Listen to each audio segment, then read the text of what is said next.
Hypocrisy is the practice of professing beliefs, feelings, or virtues that one does not hold or possess. It is simply falseness, fake life. Today, people support evil because of money. They betray their friends and neighbors just because of money and politics. Elders turn their eyes away from the truth so that evil will prevail, forgetting that their children's future is at stake. Hypocrisy rules the day. Hypocrisy is always motivated by self-love.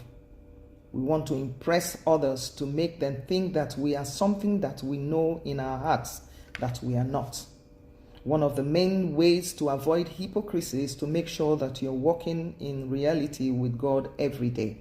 The moment we start pretending to be what we really are not, death enters our life. This is because we have been cut off from the vital reality of communion with God. We are no longer real. We become fake and lose the reality of walking in the Spirit. We must stop focusing on what people will think or say. What God thinks and our final destination from this earth should be our priority. In Acts chapter 5 from verse 1 to 11, Ananias and Sapphira wanted to look good in front of the apostles and the rest of the church, so they told a lie.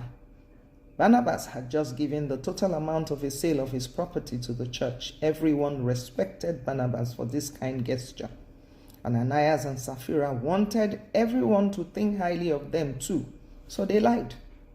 If Ananias and Sapphira had sold their land and had told the apostles that they were led to give half of the proceeds to the church, it would not have been a problem. Their sin was the evil intent of their hearts to make others think that they were more spiritual than they really were. They were motivated by love of self, not love of God and the church. God, who knows the secret of the heart of men, judged them instantly. Hebrew chapter 4 verse 13 reads, "Nothing in all creation is hidden from God's sight. Everything is uncovered and laid bare before the eyes of him to whom we must give account." We are all prone to the deadly sin of hypocrisy. Keeping eternity in view will keep us from the sin of this hypocrisy. We should diligently pursue godly character. The sin of Ananias and Sapphira was not that they had sold their property and had given only a part to the church. Their sin was that they conspired together to deceive the apostles and the church into thinking that they were giving the entire amount, when in fact they kept back a portion for themselves. In other words, they were trying to impress everyone with a higher level of spirituality and commitment than they really had. We have all been guilty of trying to impress others with our commitment and devotion to Christ, even though we know in our hearts that we are lying and exaggerating things. One thing that can make the gospel less attractive to non-Christians is the apparent hypocrisy of so many Christians.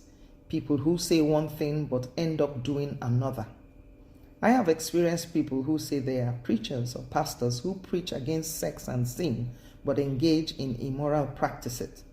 Yes, it is okay to fall and find your way back through repentance, but not when you blatantly engage in sin and think that when you confess, God will understand and you continue in the sin. Spiritual hypocrisy is dangerous and it's a deadly sin. The hypocrisy of Christian leaders have caused many believers to stumble. We put on a spiritual mask when we are around others, even though we know that we do not live as we profess. Whether you're male or female, you need to guard yourself against hypocrisy. It is an act of selfishness. In Galatians chapter 2, verse 11 to 14, Peter and Barnabas fell into the sin of hypocrisy. The church in Antioch had both Jews and Gentiles together in one fellowship. When Peter first visited them, he ate together with the Gentiles, contrary to Jewish customs. But when the Jewish circumcision party came, Peter withdrew and only ate with the Jews, out of fear for what they would think.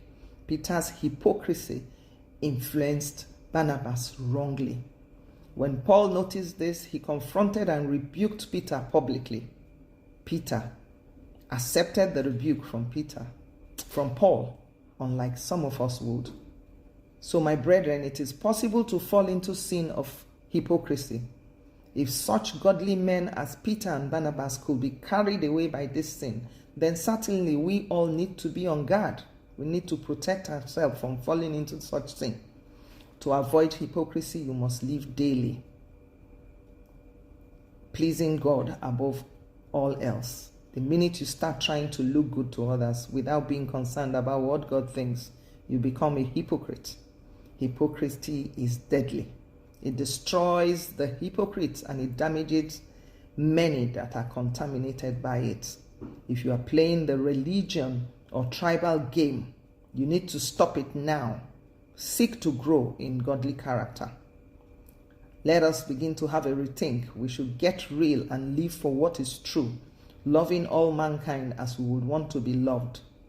Matthew chapter 22 verse 37 to 39 reads, Jesus said to him, "You shall love the Lord your God with all your heart, with all your soul, and with all your mind. This is the first and great commandment, and the second is like it. You shall love your neighbor as yourself." No matter the tribe or nationality we belong to, we are all one in the eyes of God. Let us start living it. Stop the hypocrisy. It does not look good on us. Until I come your way again, I am Dr. Eunice Orji. Shalom.